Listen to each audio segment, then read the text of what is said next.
of Labor Social Welfare, Honorable Dan Wanyama, and Senator Simon Cherargei, MP, Senator Nandi County. Honorable Speaker, I have chosen to read this letter out because I find it extremely condescending on the House. Extremely condescending.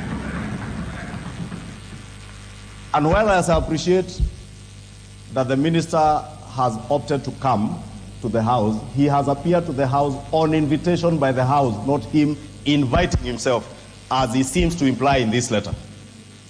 Two, Honorable Speaker, even before the minister answers the questions that are before him, we would want him to tell the House which is this hearsay that he alludes to.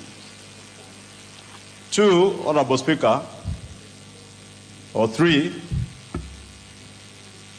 the minister says is available for open, robust parliamentary oversight within the established official mechanisms, including through the relevant oversight committees of the House.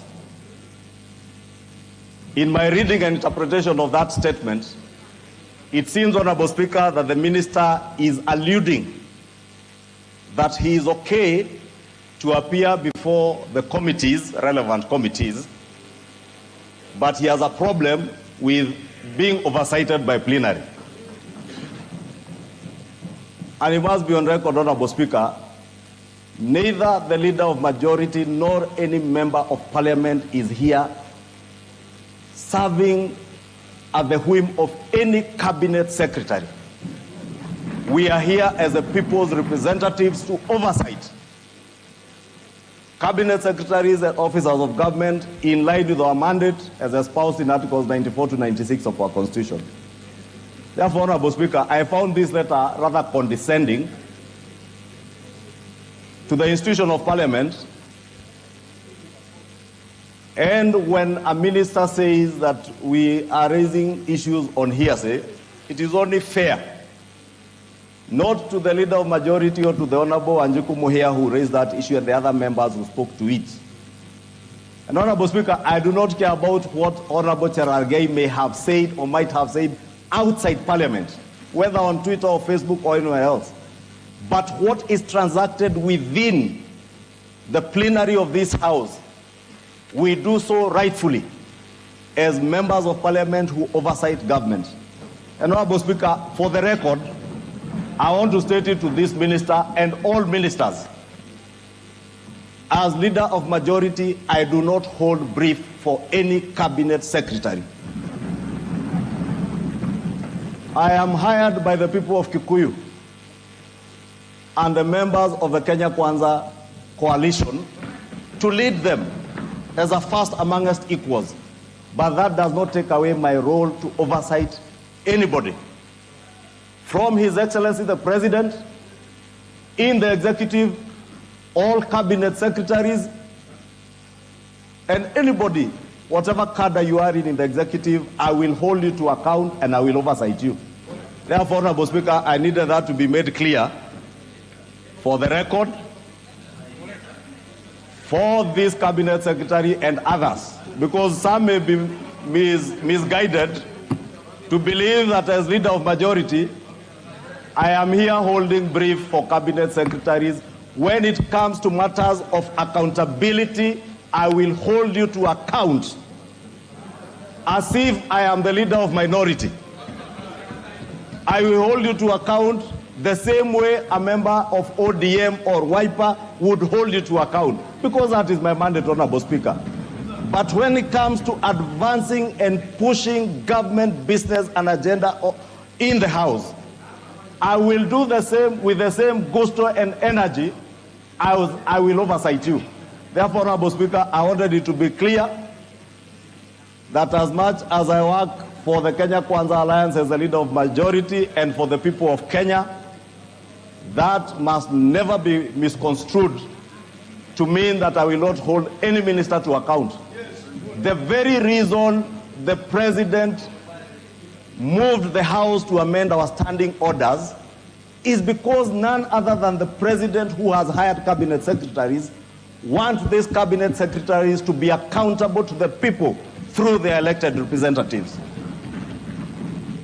Therefore, Honorable Speaker, allow me to now read the questions as they are on the order paper. Give Honorable Minority Leader 2 minutes. Honorable Wandai. Thank you, Mr. Speaker. The Speaker, first and foremost, I have just come to learn of that letter of 2 minutes ago. Mr. Speaker, first and foremost, that letter should have been copied to me as the leader of minority. The cabinet secretary must be reminded that in this house, the order of precedence after the speaker and the leader of majority, it is the leader of minority. And anything transacted in this house belongs to the house, not to the coalition of majority or minority. That is one. Two, I want to advise the minister to be a good student of history. When you hear Honorable Kimani Chungwa, Honorable Senator Silarigei, Honorable Deputy Speaker Gladys Boss speak in the manner they spoke, you should take notice. Because it reminds me of, I think, in 1989, when a similar narrative started here by the late Honorable Mwenje against the then Vice President Josephat Njuguna Karanja. We all know what happened in the end. But on a more serious note, this house can choose to transact its business in the manner it deems fit. It is not for anybody else to direct it how to go about transacting its business, including the business of inviting people to this house. Under Article 95, I think, Sub-Article 2, this house has got the mandate to deal with issues concerning the people, issues of concern to the country. And there is no greater issue that is of concern to the country than the plight of sportsmen and women. And therefore, this house is in order to raise those queries that it raised in the manner it did. And therefore, I would want to ask you, Mr. Speaker, that even before we go to the issues, the substantive questions, the matter of this letter needs to be addressed.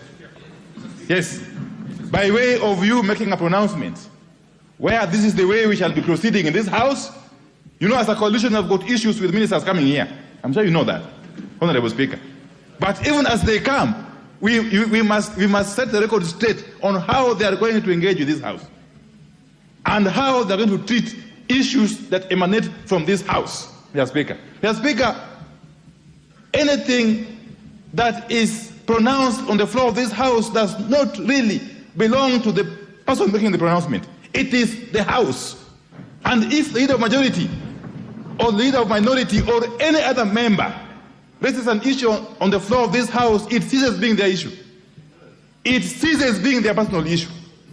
It becomes an issue of the house and for the house. Thank you, Mr. Speaker. Thank you. Now, Honorable, 1 minute only, Kajwang, then I give direction. Mr. Speaker, when matters such as this arise, probably it is good enough that a few members who have been around may also share their sentiments. Mr. Speaker, with all that the majority leader and the minority leader has said, I want to take a different tangent. I think that there is a disorder in the house. Right now, there is disorder in the house. And until that disorder has been solved, the house is unable to conduct further business. I'm talking about the sanctity, the dignity, the respectability of this house.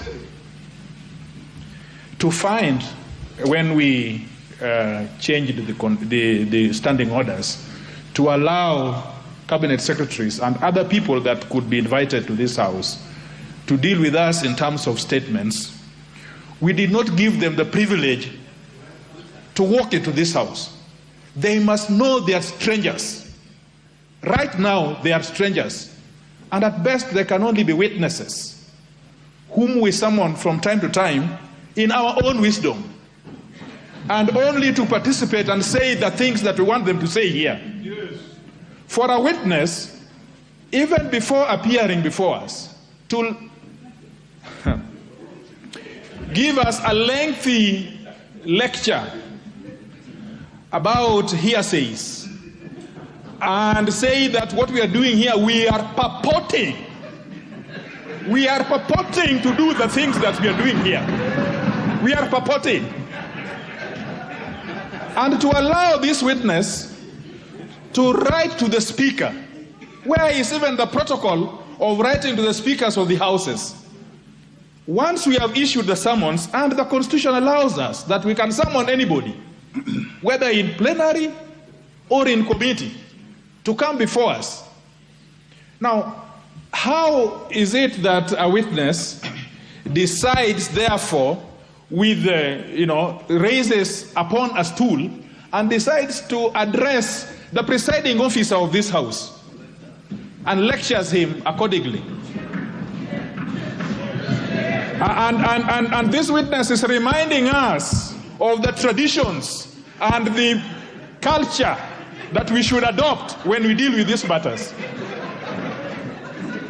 You made your point. Now, the last point I want to make, Mr. Speaker, sir. The last point I want to make, Mr. Speaker, sir. This is the first of the issues that I've seen since we changed the standing orders. If we allow this unaddressed, then the executive or anybody else under whom we supervise will have the latitude, because there is something called precedents. I know the witness wants us to talk about the traditions. He also knows about something called precedents.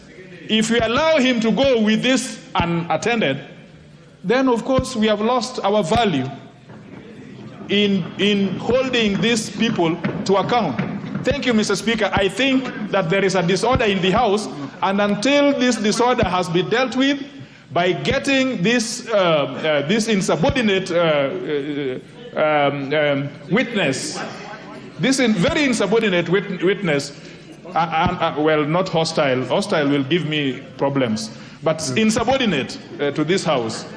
That must be taken out before we can go. Thank you, Mr. Speaker. Honourable members, order. Indeed, I found, as your Speaker, the content of the letter read by the Majority Leader strange.